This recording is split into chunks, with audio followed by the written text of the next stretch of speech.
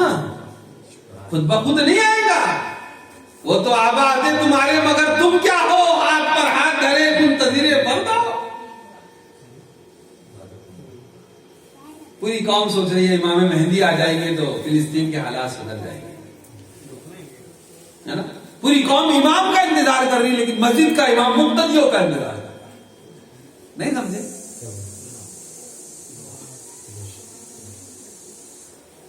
ہاتھ پر ہاتھ دھرے منتظر فردا.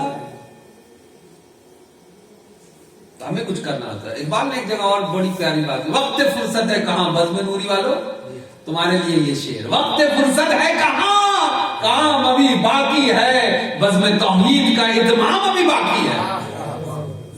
وقت فرصت ہے کہاں، اس لیے کام. یہ دو چیزیں یاد رکھے، ایک ہے فرض اور ایک ہے نفل. فرض پہلے ہے، ہر حال میں ہے، اسے بجا لانا ہے. لیکن فرضیت کے نام پر اگر کوئی آپ کو یہ دھوکہ دے کہ اس کی تو کوئی فضیلت حدیث میں ہے نہیں شعبان کی، تو اصل میں پوری قوم چند حصوں میں بٹی ہوئی ہے. ایک وہ ہے جو بیجا سختی کرتے ہیں، ارے یہ کہاں پر ہے، ضعیف حدیث ہے، 15 شعبان کے روزے کی کوئی حدیث تو ملتی نہیں ہے، ایک حدیث ہے وہ بھی ضعیف ہے، باتیں ہوتی ہیں، یہ سختی ہے.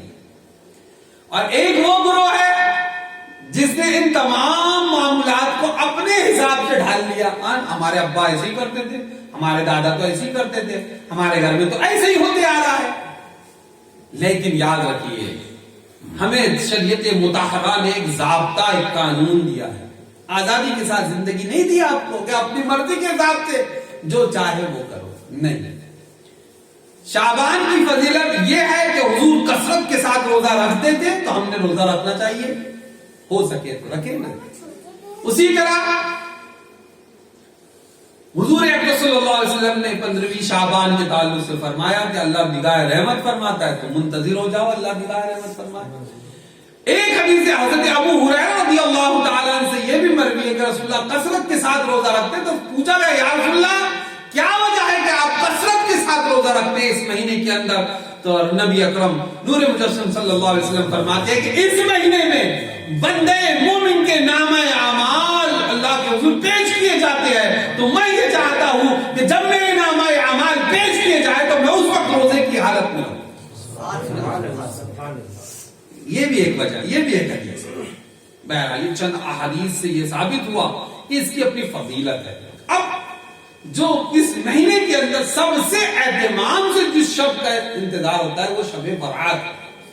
ٹھیک ہے، تو میں نے حضرت عائشہ والی حدیث بیان پہلے کر دی کہ جنت البقیع رسول اللہ گئے، تو اسی وجہ سے آج عام مسلمین جو ہے قبرستان جا کر اپنے مرحومین کے لیے دعائیں مغفرت کرتے ہیں. اب اس پہ بدعت اور شرک کے بہت سارے فتوے ہیں، سمجھ میں لگاتے ہیں لوگ، بھائی ان کا کام ہے وہ ان کو کرنے دو، ہمیں جو کیا کرنا ہے سمجھ لیں. دیکھیے ایصال ثواب کرنا یہ جائز ہے اور اس کے تعلق سے متعدد حدیثیں موجود ہیں، لیکن اس دن میں خاص اس کا اہتمام کرنا وہ حضور کی اس حدیث مبارکہ سے ثابت ہے جس رات نبی اکرم نور مجسم صلی اللہ علیہ وسلم جنت البقیع تشریف لے گئے. ٹھیک ہے، تو اب وہ ان کا تذکرہ ہم بند کرتے ہیں، اب ہم اپنے گھر کی خبر لیتے ہیں. ٹھیک ہے، اب ہمارے یہاں کیا ہوتا ہے کہ عام طور پر اس دن میں کچھ ایسی خرافات لوگ لے آئے ہیں جس کا سدباب سب سے زیادہ ضروری ہے.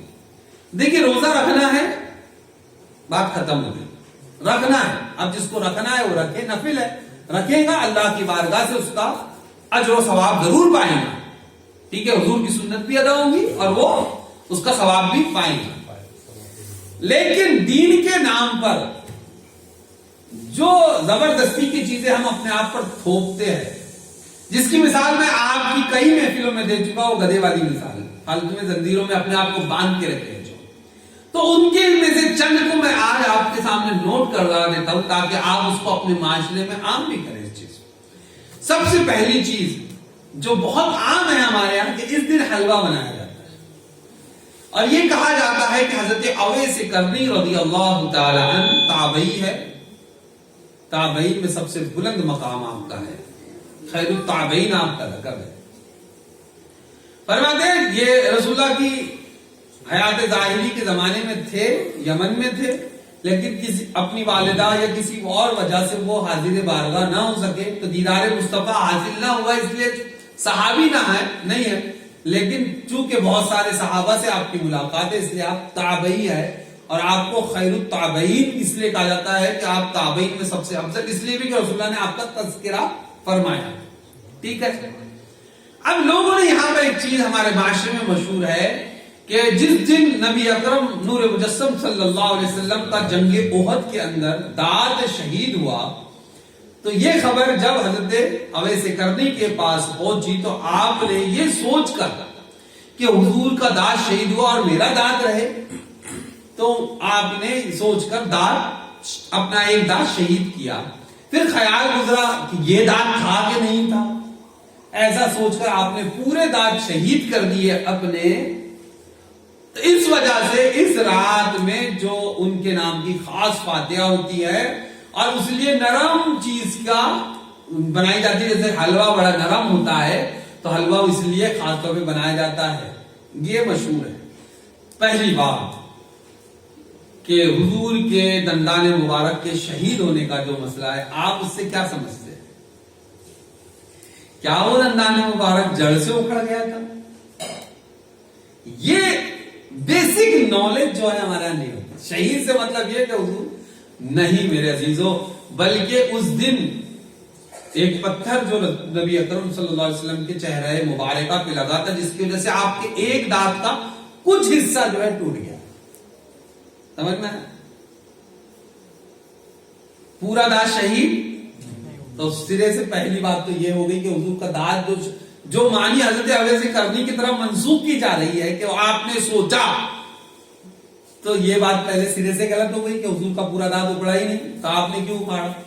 پھر ایک سوال یہاں یہ بھی پیدا ہوتا ہے کہ آپ سے بڑے بڑے عاشق تو خود رسول اللہ کی بارگاہ میں تھے، صدیق اکبر بھی ہے، فاروق اعظم بھی ہے، عثمان غنی ہے، مولا کائنات ہے، تو کیا ان لوگوں نے ایسا کوئی عمل کیا؟ تو عذر شرع اور عقلاً بھی یہ بات جو ہے قابل قبول نہیں ہے کہ حضرت اویس کرنی نے پورے دانت اکھاڑ لیے۔ تو اس کی کوئی سند یا کوئی حقیقت اس کی کہیں نہیں ملتی، بلکہ یہ گڑی ہوئی بات ہے۔ یہ کیا ہے؟ گڑی ہوئی بات ہے، اور ویسے بھی اپنے آپ کو ایذا پہنچانا یہ ہماری شریعت میں جائز نہیں ہے، یہ ہماری شریعت میں جائز نہیں ہے، بات سمجھ میں آئی؟ تو ایسی کوئی روایت نہیں ہے۔ اب رہا سوال یہ کہ حلوہ کیوں بنایا جائے؟ اب حلوہ اصل میں اگر اس کو عربی کے اعتبار سے ہم دیکھیں تو حلوہ عربی میں کہتے ہیں میٹھی چیز، سمجھنا ہے؟ حضور کی ایک حدیث ہے کہ حضور کو دو چیزیں بڑی پسند تھی، تو اس میں آتا ہے اصل اور حلوہ۔ اصل کہتے ہیں شہد کو، اور حلوہ کہتے ہیں میٹھی چیز کو۔ تو بہرحال لفظ حلوہ بھی حدیث میں مل جائے گا، سمجھ میں آیا؟ بخاری کی حدیث ہے، لیکن یہاں بحث کا موضوع وہ نہیں ہے حلوہ ہم کیوں بناتے ہیں۔ ایک اعتراض بہت زمانے سے ہم غیروں سے سنتے آ رہے ہیں، ارے یار تم لوگ بولے بریانی پہ فاتحہ دیتے ہیں تو گوشت کھاتے بولے ہڈی پھینک دیتے ہیں، سنے نا؟ نہیں سنے ہوں گے ہم لوگ، تو بولے اس کا کیسا؟ تو ہمارے یہاں کے لوگ اس کا کچھ بھی جواب دیتے ہیں، لیکن میں آپ کو بڑے تعجب کے ساتھ بتاؤں یہ بات کہ اعلیٰ حضرت عظیم البرکت امام اہل سنت امام احمد رضا فاضل بریلی رضی اللہ تعالیٰ نے اس تعلق سے کلام فرمایا ہے، فرمایا کہ ایسی چیز پر فاتحہ دینی چاہیے کہ جس سے کوئی چیز نکال کر پھینکی نہ جاتی ہو۔ سمجھ میں آیا سمجھ میں؟ ہم اور بول بھاگ رہے ہیں ان کو ہڈی حلوہ ہمارا مردہ کھا لیتا ہے، ہڈی تمہارا مردہ کھا لیتا ہے، یہ جواب دیتے ہیں ادھر ادھر کا۔ لیکن اصل کیا چیز ہے کہ ہاں فاتحہ ایسی ہی چیز پر دینا چاہیے جس کے اندر ایسی چیز نہ ہو جس کو پھینکا جائے نکال کے۔ اگر گوشت پر بھی دے رہے ہیں تو گوشت جو کیا بولتے ہیں اس کو، بوٹی والا ہو، ہڈی نہ ہو، ایسے گوشت کی فاتحہ دے۔ سمجھ میں آیا؟ یہ چیز ہے۔ میں نے پڑھا جب تو مجھے بڑی حیرت ہوئی کہ ہم کچھ اور جواب دیتے لیکن اصل تو ہے اسی چیز کہ فاتحہ، اس لیے ہمارے ہاں بزرگوں سے منقول ہے کہ جن چیزوں پہ فاتحہ دی جاتی ہے ایک تو اس کو میٹھا رکھا جاتا ہے اور ایسا رکھا جاتا ہے کہ جو پورا کا پورا کھایا جاتا ہے۔ سمجھ میں آیا؟ تو حلوہ اس میں سے ہے، زردہ اسی میں سے ہے۔ ایسا زردے کا نام سن کر سب کوئی میرے کا کوئی نئی چیز تو نہیں بتایا نا، سمجھ میں آیا؟ اس لیے مٹھائی بھی جو ہوتی ہے وہ ایسی ہی ہوتی ہے۔ اس لیے میٹھا دو چیزیں ہیں نا اس میں، حضور کو شہد اور میٹھا پسند تھا اس لیے میٹھا لائے، جو بھی فاتحہ دیتے ہیں وہ میٹھی چیز پر دیتے ہیں۔ سمجھ میں آ گیا؟ یہ کچھ کی وجہ۔ اسی طرح شعبان میں ایک چیز اور ہم بہت کثرت کے ساتھ دیکھتے ہیں، اس کو کہتے ہیں لوگ کہ بڑے بڈھوں کی عید ہے، اس کو بڑے بڈھوں کو عید بولتے ہیں، اور ہم مرحومین کے نام سے فاتحہ خصوصیت کے ساتھ دلاتے ہیں۔ یاد رکھیے ایصال ثواب کا کوئی وقت متعین نہیں ہے۔ ہم اگر برکت والی راتوں میں ایصال ثواب کریں زیادہ ثواب بھی لیں گے، لیکن کبھی بھی کر سکتے۔ لیکن ایک چیز جو عام مشاہدے سے گزرتی ہے شعبان میں وہ یہ بھی ہے کہ اگر شعبان کے آنے سے چند روز پہلے کسی کا انتقال اگر ہو گیا ہے، ہمارے یہاں کہتے ہیں یار چہلم پہلے کر دو، ملا دو ہے نا، ملا دینا بولتے ہیں اس کو ہمارے یہاں، عرفے میں ملا دو۔ تم کیا ملاؤ گے؟ موت نے تو اس کو ملا دیا پہلے۔ تو یہ جو چیز ہے کہ شعبان کی 15 تاریخ کے پہلے چہلم کرنا ہے، تو یہ بھی زبردستی کا لادی ہوئی چیز ہے اپنے۔ اب اس کی وجہ سماعت کر لیں، اتنی عجلت مچاتے ہیں کہ 2 دن پہلے اگر انتقال ہوا تو اگلے دن چہلم، تو آپ پھر ایصال ثواب کا اور چہلم کا کانسیپٹ سمجھے ہی نہیں آپ۔ عام طور پہ ہم دیکھتے ہیں کہ کچھ لوگوں کو ہم نے دیکھا کہ سیم بھی کرتے ہیں تو وہ تیسرا دن نہیں گزارتے، دوسرے دن ہی کر لیتے۔ کیوں یہ دوسرے دن کیوں کر لے رہا ہے حضرت؟ وہ اس لیے کر لے رہا ہوں کہ وہ مہمان آئے ہوئے ہیں، تیری چھاتی پہ بوجھ ہے وہ کہ ان کو بھگانا ہے تو دوسرے دن ہی کر لے رہا ہے۔ جس کو رکنا ہے وہ رکے گا، جس کو جانا ہے وہ جائے گا۔ بہرحال دوسرے دن بھی کر لے تو کوئی قباحت نہیں ہے، لیکن میں جو بتانا چاہ رہا ہوں آدمی اپنی سہولت ڈھونڈتا ہے۔ بزرگوں نے کہا سیم، وہابی نے کہا یہ کوئی چیز ہے ہی نہیں، تو پھر دلائل ہمارے علماء نے پیش کیے، وہ بیچارے محنت کر رہے دلائل دے کر، تو اپنی فیسلٹی دیکھ رہا ہے۔ علماء نے سیم کے دلائل دیے، کتابیں لکھی، وہ محنت کرے، اب تو دوسرے دن کر لے، اپنی فیسلٹی کہتے بس۔ سمجھنا؟ سیم اس لیے کہ تیسرے دن حضرت قاسم حضرت رسول اللہ کے جو صاحبزادے کا انتقال ہوتا ہے، تیسرے دن رسول اللہ کے سامنے پیالہ پیش کیا گیا۔ بعض روایتوں میں وہ شہد کا تھا، بعد میں کہا کہ دودھ کا تھا۔ رسول اللہ نے ہاتھ اٹھا کر دعا کی، وہی ہو گیا سیاہ۔ تو تیسرے دن کیا رسول اللہ نے، تو تیسرے دن کرنا نہیں، میں دوسرے دن کر لوں گا، ٹھیک ہے کر لے، ثواب کا کوئی وقت متعین نہیں، کبھی بھی کر سکتے۔ اب رہا سوال 40واں، ملانا ہے شعبان کی 15 تاریخ کو ملانا ہے نا۔ ایسے ہی ہمارے ساتھ میں بھی ایک جگہ ہوا، ایک واقعہ میں بتا رہا ہوں، یعنی لوگ کیسا وضع کرتے ہیں اپنے طرف سے۔ ہمارے ریلیٹیو میں ایک خاتون کا انتقال ہوا، تو چہلم نہیں کر رہے، بولے فون آتا ہے مجھ کو، بولے 15 دن کے بعد ہم لوگ، بولے چہلم نہیں کر رہے، بولے تو بولا کیا کر رہے ہیں، بولے تو بولے للہ کر رہے ہیں، 15ویں دن جو کرتے بولے اس کو للہ بولتے ہیں۔ اچھا، یہ میرے لیے بالکل نیا تھا، للہ کر رہے بولے۔ تو میں نے کہا کہ آپ کو لفظ للہ کے معنی معلوم ہے؟ تو بولے نہیں، بولے ہمارے یہاں تو بولتے ہیں للہ۔ میں نے ٹھیک ہے، لیکن اتفاق سے جو جن کا انتقال ہوا تھا ان کا بیٹا ہمارا دوست تھا، تو اس نے ہماری تقریر رکھ دی 1 دن پہلے۔ تو پھر آپ سمجھے ہوں گے پھر کیا ہوا ہوگا۔ تو ہم نے بتایا کہ لفظ للہ کے معنی ہوتے ہیں اللہ کے لیے، یہ کوئی آپ نام رکھنے کی شے نہیں ہے، آپ کیا کر رہے ہو۔ اور پھر 40واں کیوں ہے؟ تو اس کو لے کر ہمارے بزرگوں نے کیا کانسیپٹ پیش کیا اس کو سمجھیے. بہت لاجیکلی ایک چیز میں آپ کو بتا رہا ہوں. انسان دو چیزوں کا مجسمہ ہے. 40واں دن کرو, شعبان میں ملانے کے چکر میں جلدی مت کرو. انسان دو چیزوں کا مجسمہ ہے, دو چیزوں سے مل کے بنتا ہے. کون سی ہے دو چیزیں؟ کون ہے بتاؤ بھائی, بہت آسان سوال ہے. دو چیزوں سے مل کے بنے گا, ایک ہے جسم اور ایک ہے روح. ایک جسم اور ایک روح. روح تو اللہ نے پہلے ہی بنا لی سب کی, عالم ارواح میں سب ہے, پہلے ہی سب کی بن گئی. قیامت تک جتنے پیدا ہونے والے سب کی روحیں پہلے بن چکی, وہ عالم ارواح میں ہے. اللہ جسم ماں کے پیٹ میں بنا کر اس میں روح کو داخل فرماتا ہے, بچہ جان والا ہو جاتا ہے. ٹھیک ہے, دو چیزوں کا مجسمہ. اب سوال یہ ہے کہ ایک بندہ پیدا ہوا اور فار ایگزامپل اس کی 60 سال کی عمر ہے, 60 سال ہو رہا, تو یہ دو چیزیں 60 سال ایک ساتھ رہی, جسم اور روح. پھر ایک دن آیا کہ ملک الموت تشریف لائے اور روح اور جسم کو کیا کیا؟ جدا کیا. روح اور جسم کو الگ کیا نا. تو 60 سال جس کے ساتھ رہی ہے تو اس سے کچھ انسیت ہوگی نا. یہاں تو 4 دن کسی کے ساتھ رہ لے تو انسیت ہوتی ہے, ہو جاتی ہے اس سے. تو ایک روح ہے, اس کو جسم کے ساتھ کیا ہے؟ انسیت ہے, ایک لگاؤ ہے اس کو.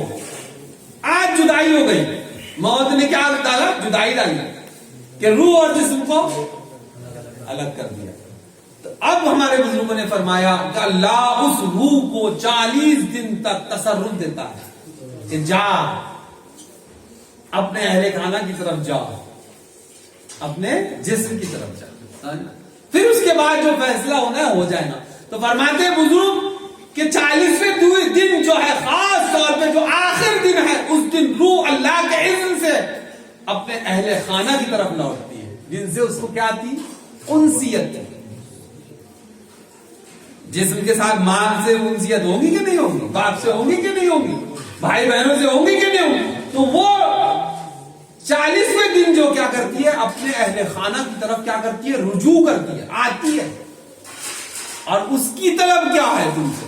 بریانی, مرغ مسلم نہیں. اس کی طلب یہ ہے کہ تم اس کے لیے صدقہ و خیرات کرے, اس کے لیے ایصال ثواب کرے. وہ آخری مرتبہ تھی. تو جب وہ آئے, وہ روح جب آئے 40ویں دن, تو وہ چاہتی ہے اپنے اہل خانہ سے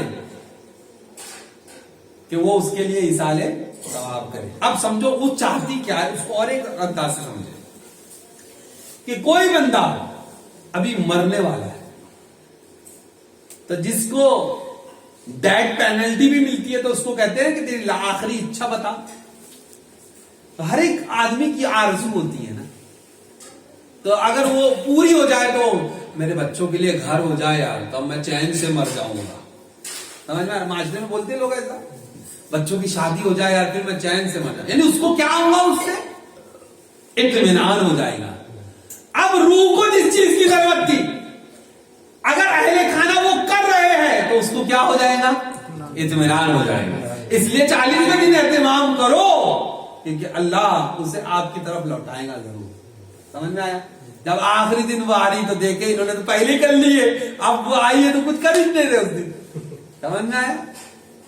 تو اس لیے یہ ملانا, تم کیا ملاؤ گے؟ موت تو وہ شے ہے جو ملا دیتی. ایک بات اور بتا دوں, موت کو بہت ہلکا سمجھتے ہمارے لوگ, بہت ہلکا سمجھتے ہیں. لیکن یاد رکھنا, موت وہ درد دیتی ہے کہ اپنوں کو اپنوں سے جدا کرتی ہے نا.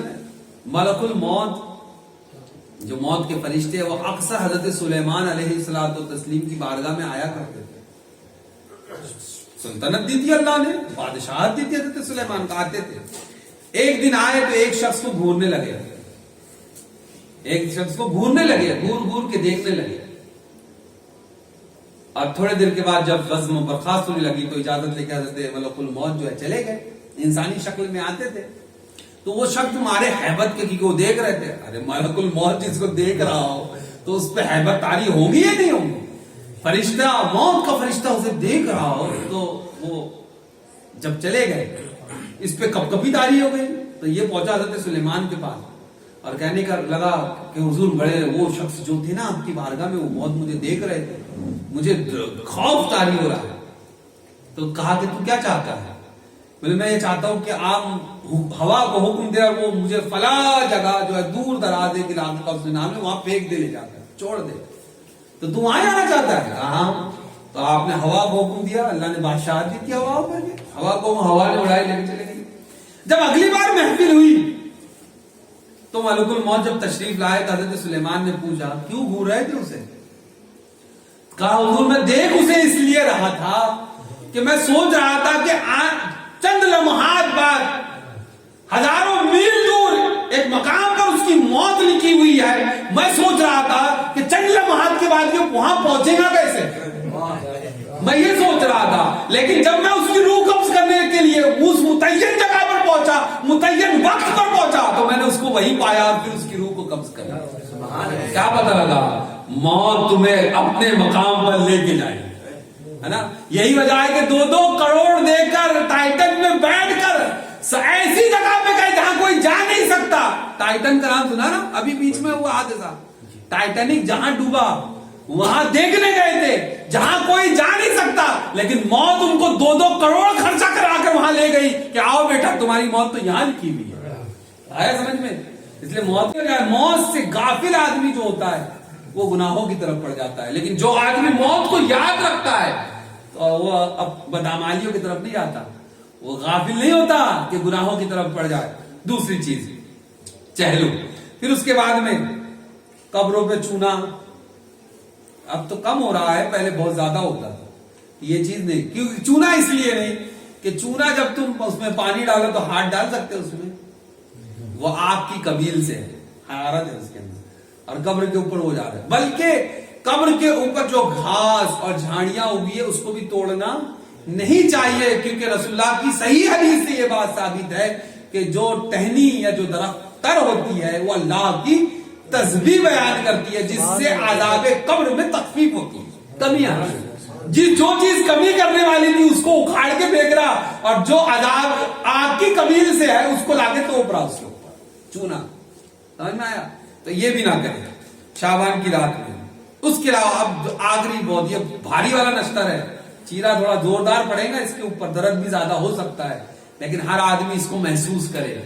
فرائض پہلے ہیں, نوافل, لیکن یہ قوم کیسی ہو گئی اپنا بینیفٹ تلاش کرتی ہے, اپنا بینیفٹ جدھر رہے گا ادھر جائیں گے. عصر کی نماز پڑھ لینا جا کر, ایک صف نہیں ہوگی. 14 تاریخ کو بول رہا ہوں, 25 کو آ رہی نا, عصر میں جاؤ ایک صف نہیں, لیکن مغرب پوری بھری ہوئی ہے, تینوں فلور پیک. میں پچھلے سال جہاں نماز پڑھ رہا تھا, میں پہلی صف میں داخل ہونے والا آدمی, مجھے 3rd فلور پہ جانا پڑا. سمجھ میں؟ تب بھری ہے. بھیا کیوں, کہاں سے آ گئے اتنے؟ بولے 6 رکعت پڑھنی ہے نا. کون سی بینیفٹ؟ درازی عمر, کشادگی رزق اور بلاؤں سے بچنا ہے نا. سمجھ آئے؟ 6 رکعت پڑھنے کے لیے پوری مسجد پہلے, پھر عشاء آئی, پھر خالی ہوگی. کیوں بھائی, کیوں؟ بینیفٹ نہیں ہے. وہ ایک سجدہ جسے تو گرا سمجھتا ہے 1000 سجدوں سے دیتا ہے آدمی کو. آپ فرائض چھوڑ کر سمجھتے ہو درازی عمر پڑ جائے گی, کشادگی رزق ہو جائے گا, بلاؤں سے بچ جاؤں گے. فرائض کو چھوڑ کر یہاں تو بچ جاؤں گے بیٹا, قیامت وہاں کیا کرو, وہاں کیا کرو. اس لیے 6 رکعت پڑھنے کے لیے بھاگے بھاگے جا رہے ہیں. صبح سو کے نہیں اٹھتے عام دنوں میں 12 کے پہلے. عاشورے کے دن 10 بجے مسجد کے اندر پوری مسجد پہ کائی کو آگے بھیا 10 بجے 9 بجے کائی کو آگے مسجد میں, وہ دعائے عاشورہ پڑھائیں گے نا ابھی وہاں صاحب, تو 1 سال کا بیمہ بینیفٹ. سمجھ میں آ رہا؟ 1 سال مل جائے بس, کیا ہوگا اس میں؟ ٹھیک ہے بزرگوں نے کہا پڑھیے، ہم عمل نفل عمل سے منع بھی کرنا منع، پڑھیے نا، لیکن فرائض کا ظہر خالی، فجر میں کوئی نہیں تھا، امام صاحب اور مؤذن صاحب نے آجو باجو کھڑے ہو کر نماز پڑھے فجر میں، اور 9 بجے پوری مسجد قید ہو گئی. آپ سمجھ رہے میں کیا بول رہا ہوں؟ وہ ایک سجدہ جسے تو گرا سمجھتا ہے 1000 سجدوں سے دیتا ہے آدمی. اللہ کی بارگاہ میں سر جھکاؤ، کسی کے سامنے سر جھکانے کی ضرورت نہیں پڑا. ہاں قرۃ عینی فی الصلاۃ، نماز تو میری آنکھوں کی ٹھنڈک. حضور کی حدیث ہے، کیا مانی ہے اس کے؟ حضور فرما رہے ہیں نماز میری آنکھوں کی ٹھنڈک. کیا لیتے آپ لوگ مانی؟ چلو کوئی تو بولو کیا مانی لیتے ہیں؟ یہی مانی لیتے نا سب لوگ کہ ہم نماز پڑھیں گے تو حضور کی آنکھ کو ٹھنڈک ہوں گی، یہ مانی ہے نا. لیکن اس کی ایک مانی اور ہے. کون ہے یہاں پر جو پریشان نہیں ہے؟ اکثر تو پریشانی جو کوئی ایسا ہے جس کو کوئی پریشانی نہیں ہے؟ ملتا کوئی آج بھلے 1 لاکھ روپے روز کا مہینے کا کما رہا ہوں گا پھر بھی بولتا میں پریشان ہوں. بولتا کہ نہیں بولتا؟ سبھی پریشان ہیں. لیکن حضور فرماتے ہیں کہ نماز میری آنکھوں کی ٹھنڈک ہے. اس کی ایک وجہ معلوم کیا ہے؟ رسول اللہ صلی اللہ علیہ وسلم جب تبلیغ فرماتے اور مشرکین آپ کو تانوں کا نشانہ بناتے، معاذ اللہ ایذائیں دیتے، سمجھ میں آیا؟ اور قوم کی امت کے یہ حالات جب رسول اللہ دیکھتے تو پھر رب کے حضور کھڑے ہوتے نا تو فرماتے کہ نماز تو میری آنکھوں کی ٹھنڈک ہے. اس کا مطلب جو پریشانیاں آج تمہارے ساتھ منسلک ہے اس سے بھی اگر راحت چاہتے ہو تو نماز قائم کرو. جہاں حضور کی آنکھ کو ٹھنڈک ہے وہیں تمہارے بھی معاملات کو ٹھنڈک اللہ کا. یہ بھی اس کے معنی ہے. بات میں نے جہاں سے شروع کی تھی وہاں واپس آ جائے. فضائل اپنی جگہ ہے، اس مہینے کی فضیلت ہے اور اس کو بچا، لیکن ان چیزوں سے بھی اپنا دامن اب بچاؤ جس کی شریعت میں کوئی جگہ نہیں ہے. نوجوانوں کا عالم یہ ہے رات بھر جگتے ہیں. ہمارے شہر میں تو یہی ہوتا ہے. 3-4 پیٹرول پمپ ایسے تھے شہر کے اندر جو رات بھر چالو رہتے تھے. اس میں سے کچھ کا عالم یہ کہ وہ رات بھر چالو نہیں رکھتے اس دن. یہ ہماری اخلاقی قدریں اتنی گر گئی کہ غیر جو سال بھر پیٹرول پمپ رات بھر چالو رکھتے تھے اس دن چالو نہیں رکھتے. کیوں؟ کہ بولے پیٹرول پمپ کے پیٹرول پمپ پر بھیڑ ہو جاتی ہے اور یہ لوگ آپس میں لڑتے ہیں، بولے اس لیے ہم پیٹرول پمپ چالو نہیں رکھتے. ہمارا ایک ہوٹل ہے تولی انٹرنیشنل، اس کے سامنے کی بات بتا رہا ہوں میں. ہماری اخلاقی قدریں اتنی گر گئی. جو قوم دوسروں کے لیے نمونہ عمل تھی آج وہ بدنام ہے اس طرح سے. جس رات اللہ کے حضور کھڑے لوگ کہتے کہ نفل پڑھنا حضرت کے قضائے میں پڑھنا، یہی کنفیوژن دور نہیں ہو رہا تمہارا. ہزاروں مسائل ہے جس کے اوپر گفتگو کرنے کی ضرورت ہے. یہی نہیں ہو رہا حضرت کیا پڑھنا، نفل پڑھنا کہ قضائے میں پڑھنا. تیرا جو جی چاہتا وہ کر لیکن کچھ عمل تو کر. پوچھتا بڑا شوق سے لیکن نہ نفل پڑھتا نہ قضائے میں پڑھتا. سمجھ میں آتا؟ بات کڑوی ضرور ہے، بات کڑوی ہے لیکن ڈاکٹر کڑی دوائی دیتا ہے.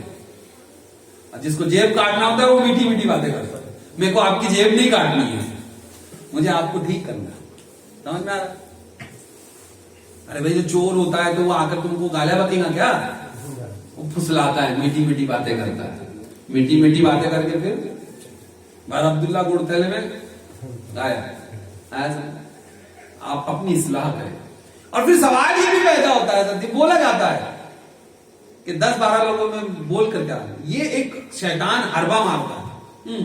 20 لوگ تو آئے ہیں، اتنی انرجی ویسٹ کریں گے.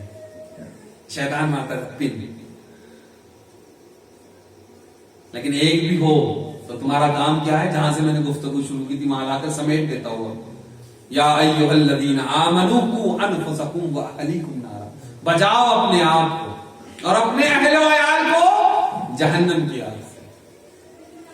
یہ ہر آدمی کو چاہیے کہ وہ اپنے آپ کو بھی جہنم کے دہکتے ہوئے شعلوں سے بچائے اور اپنے اہل خانہ کو بھی بچائے. آج گھر میں خواتین اسلام بھی شاید سن رہی ہوگی میری بات.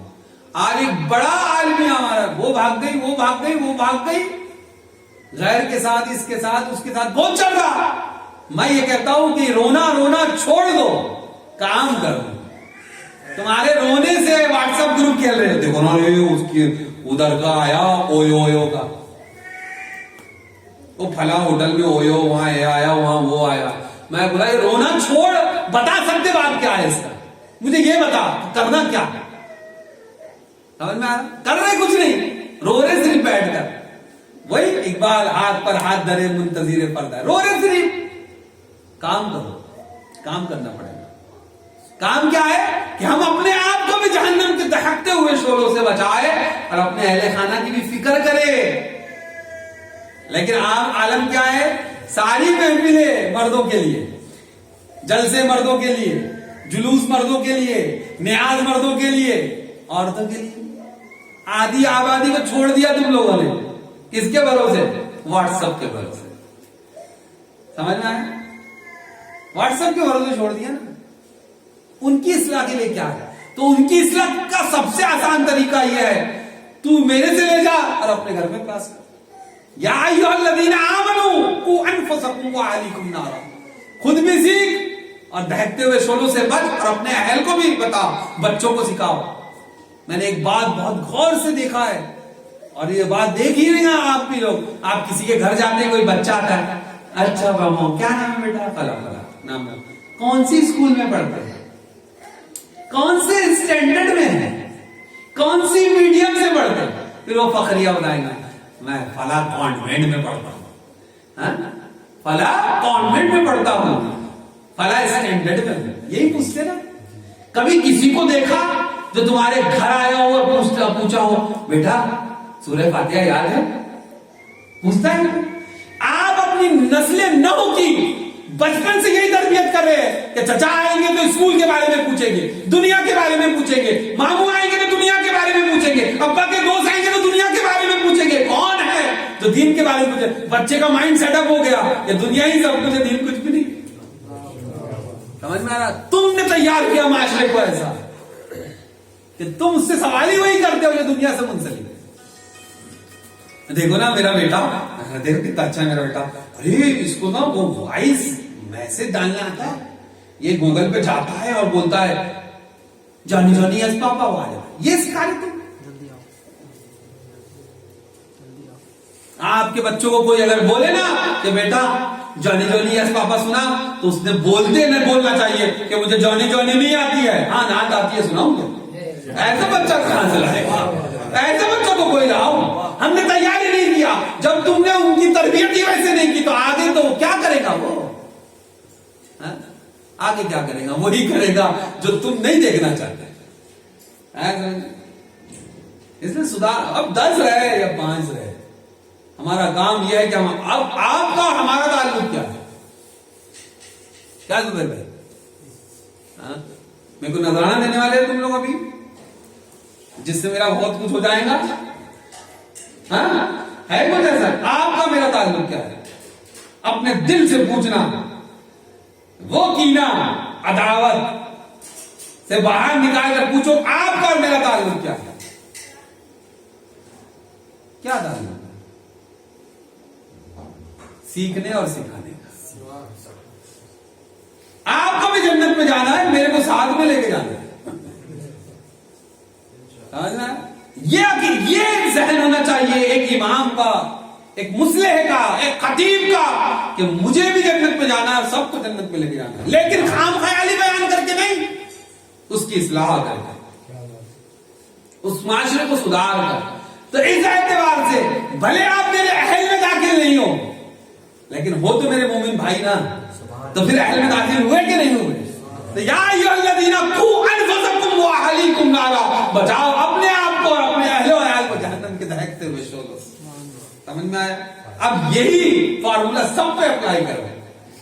تو پھر صرف تمہارے 4 گھر والے اس میں شامل نہیں ہوں گے. ہر مومن تمہارا گھر والا ہے، تمہارا بھائی ہے، تو اس کی اصلاح تمہاری ذمہ داری ہے. تو نکل پڑو گے. اور ہمارا کام یہی ہے کہ امر بالمعروف و نہی عن المنکر. ہمارا کام یہی ہے کہ نیکی کی دعوت دینا ہے اور برائیوں سے. یہ ہر ایک کا کام ہے. بس اس کام کو سمجھ لو. پھر جب سمجھ لے پھر رسول اللہ کا عشق ہو ادھر. اور پھر ہاتھ گرم ہو، پیروں میں حرارت ہو، ہے نا، پھر کہو اقبال کا یہ شعر کہ وقت فرصت ہے کہاں کام ابھی باقی ہے، بزم توحید کا دنیا میں اہتمام ابھی باقی۔ اللہ کی بارگاہ میں دعا ہے مولا کریم جو کچھ کہا اس پر عمل کی بھی توفیق رفیق عطا فرمائے، اگر بیان میں شرعی غلطی ہو تو استغفر اللہ ربی من کل ذنب واتوب الیہ، وآخر دعوانا الحمدللہ رب العالمین، السلام علیکم۔